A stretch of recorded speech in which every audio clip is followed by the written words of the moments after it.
has been paying attention to my advocacy for my style of red. He sent me a screenshot of one of the matches he was playing where he had the ratchet bomb and he has all this burn in his hand and he just blows up the world.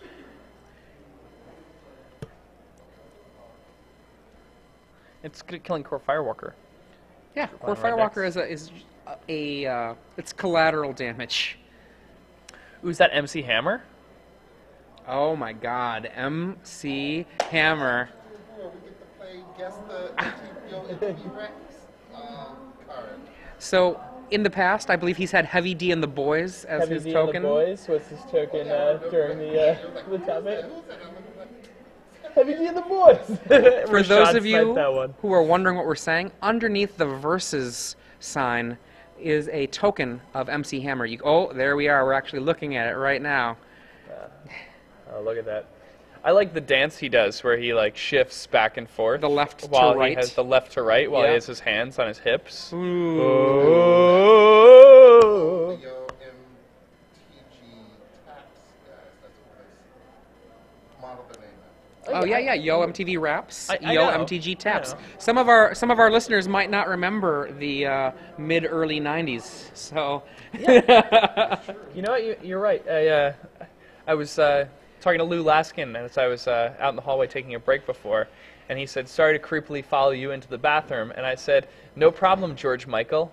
And he said, "Who's George Michael?" And I was like, "Oh, age gap." So Here we have Julien there with a smile. I'm actually, look at that. Who do we got there? I see a Michael Jackson there, it looked like to me for a second. I don't think MJ's got a Yo MTG Raps card. That wouldn't make sense. That doesn't make much sense to me, but I mean, you never know. Because, I mean, MJ is just kind of, he's an icon regardless. Little known fact, I can do the dance to most Michael Jackson music videos perfectly. How do you do when it comes to someone like Justin Timberlake? Does JT work for you, or is that... No. It's only because when I was a little kid, I really liked Michael Jackson, so I like sat in my room and like practiced the dance moves all the time.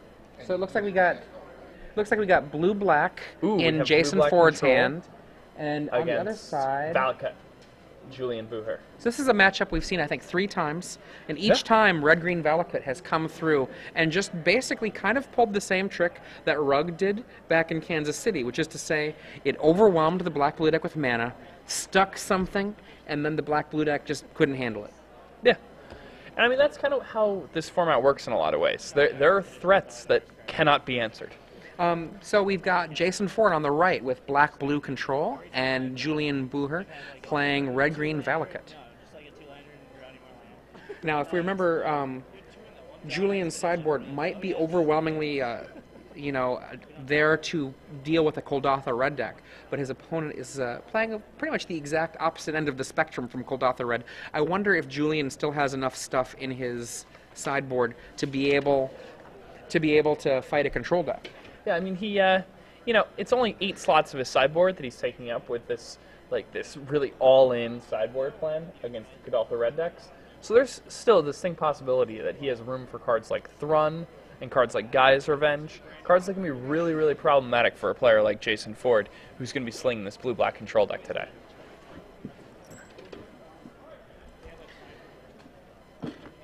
Okay.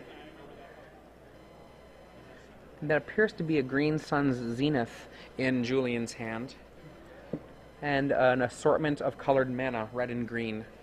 I believe that's only red, if I'm seeing it correctly.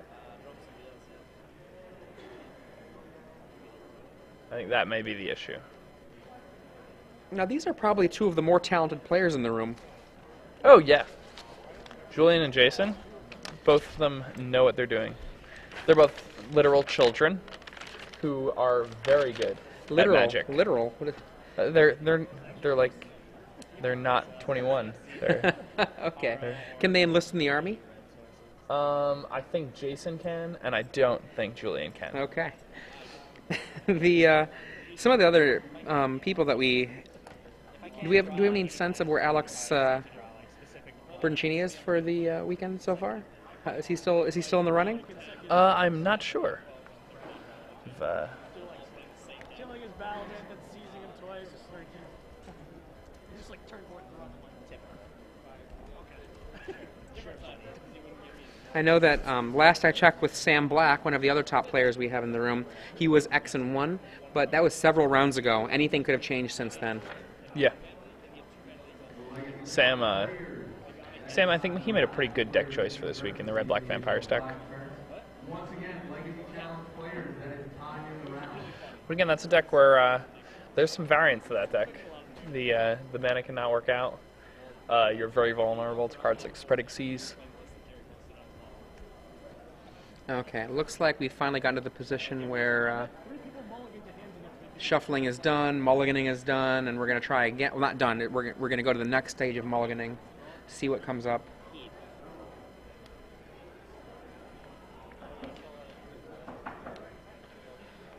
Okay, there we go. Valakut versus black-blue land with an Inquisition of Kozilek. The Inquisition can get the Blue Suns, or the.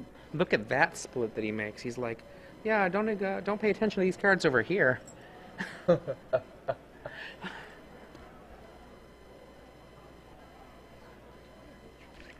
Okay, so there's a Green Sun's Zenith. There is an Overgrown Battlement, and what is that card in between them? I can't quite make that out. Is that a Harrow?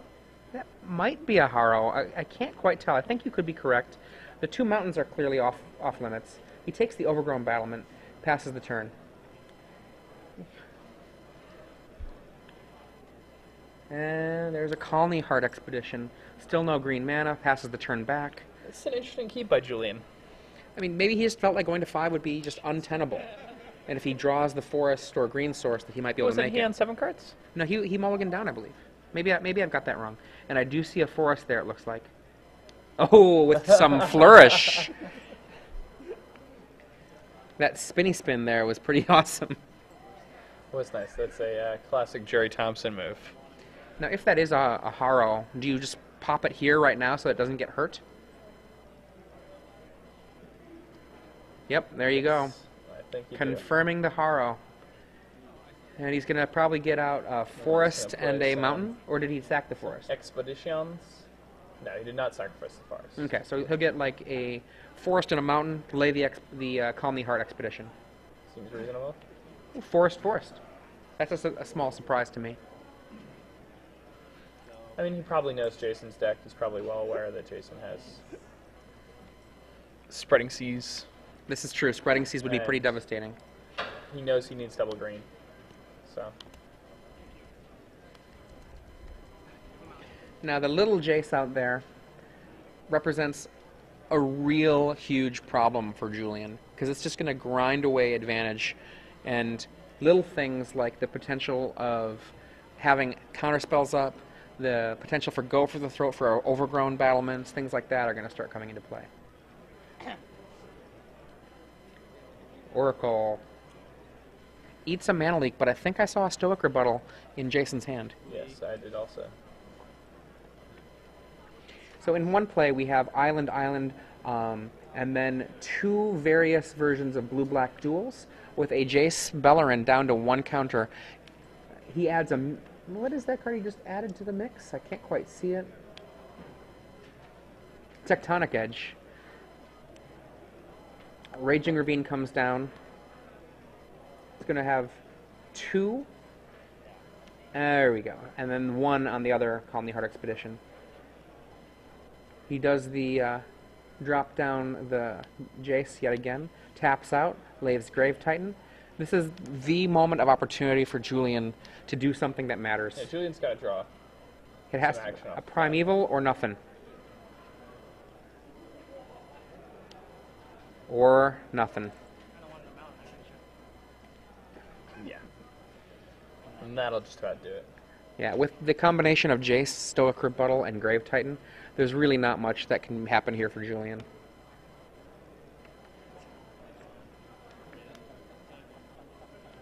Here comes Jace.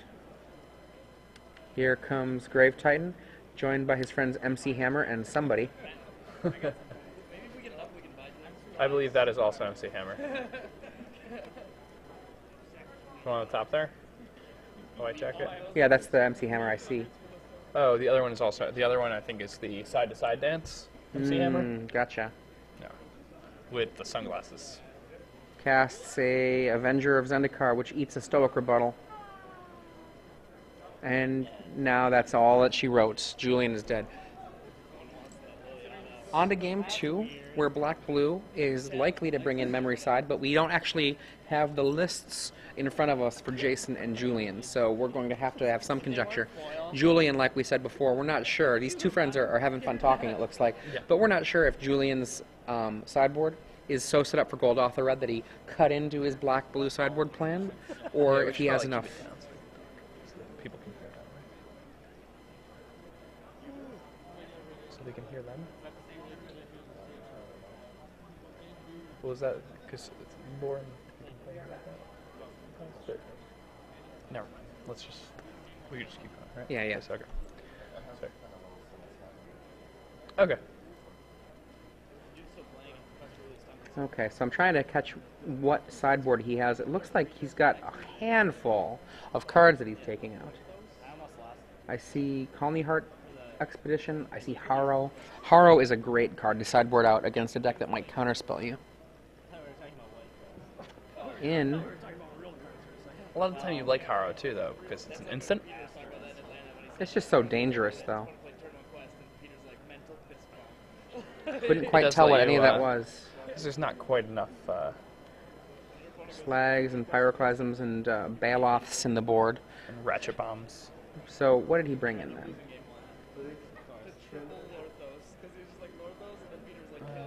Those are Thrun Guy's Revenge. So we think it's Thrun Guy's Revenge that Julien Booher just brought in.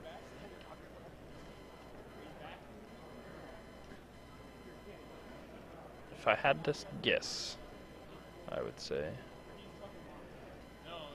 it is Thrun and Guy's Revenge. Julian's actually, he did really well with goblins at the Legacy Open in Kansas City. He ended up top 8ing that tournament.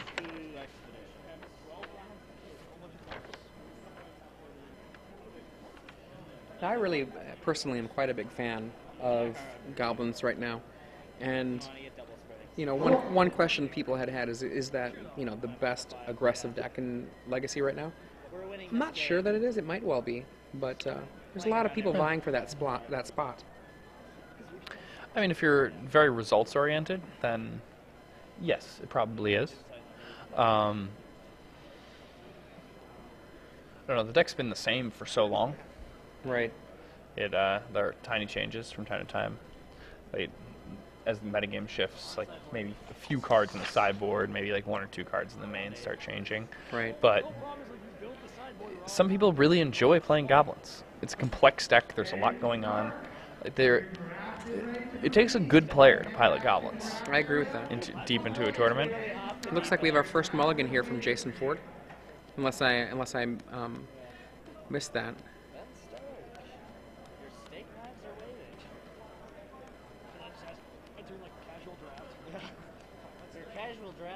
I don't think that was mulligan. I think okay. I think it's just a shuffle. Okay. I thought he had already presented, so.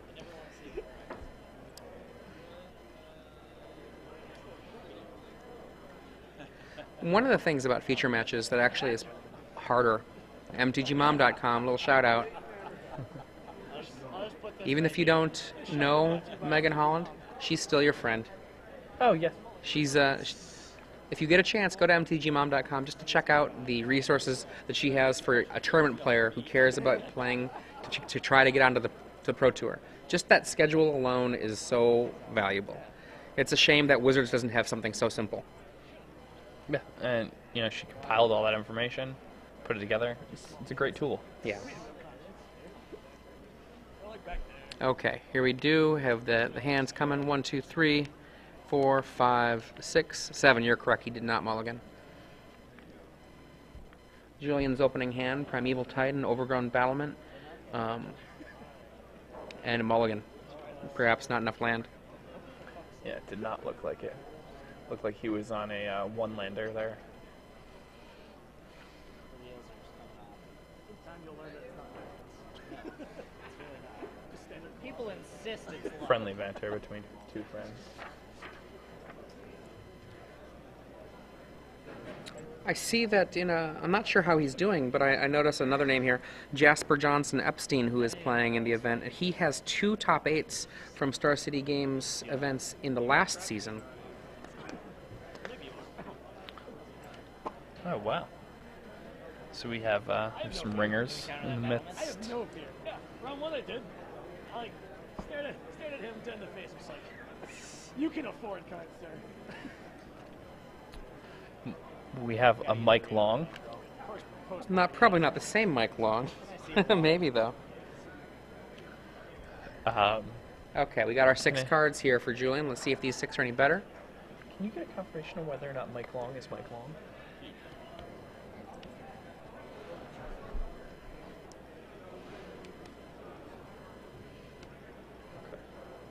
Never know.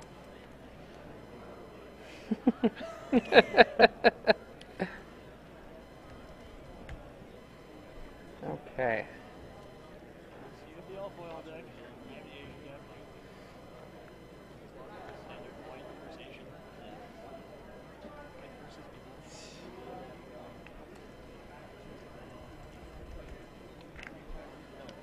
Turn 2 overgrown battlements.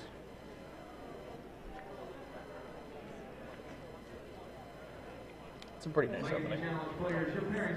That is also a pretty nice opening. Just trying to stunt Julien's development a little bit. He knows that this early portion of the game, there's not much that can be scary. Well, yeah, I mean, he needs to make sure that Julien is not going to get to four mana on turn 3 and cast a Thrun. Yeah. Because that's scary. It's just a lot of damage very rapidly. Pat McGrath.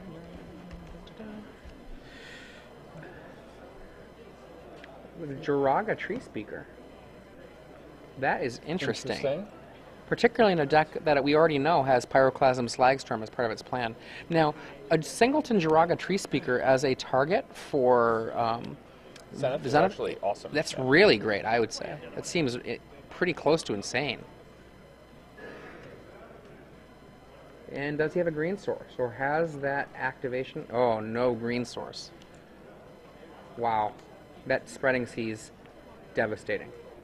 A Memoricide right now would just make this game take on an entirely different character. Jason doesn't have a 4th land, it seems. Okay, what do we have there? Is that I believe that is Thrun? Thrun Summoning Trap? Yeah, don't you see Yes, that is Thrun Summoning Trap. Well, good to know, right?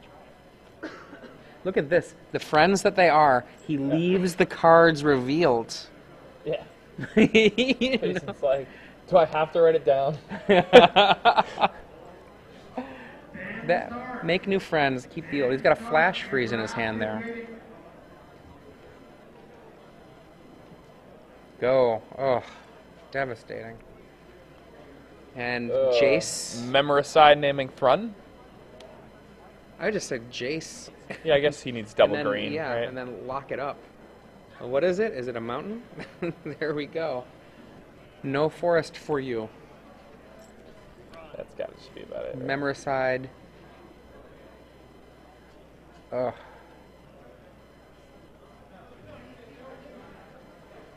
Now, as we've already said, these two are rooming together. So one of the reasons he is doing most of the work for himself is that Jason knows what's in his deck. Yeah. You know, it's not They like already know what's going on. Yeah, they're not going to play shenanigans on each other. They're not the kind of friends who are going to sit there across each other and try to play mind games on each other and mess with each other's heads. And then after the Memoricide shuffles things up, make sure that the Fate Seal happens. Results in a go. Fate Seal again, what you got? Seems good. Grave Titan. Go. Good God. And that's all she wrote. That'll be it. So, Jason Ford wins round 8 to be undefeated in the weird. Star City Games Indianapolis Open Series. Standard event. So what does he have from the board? Crazy.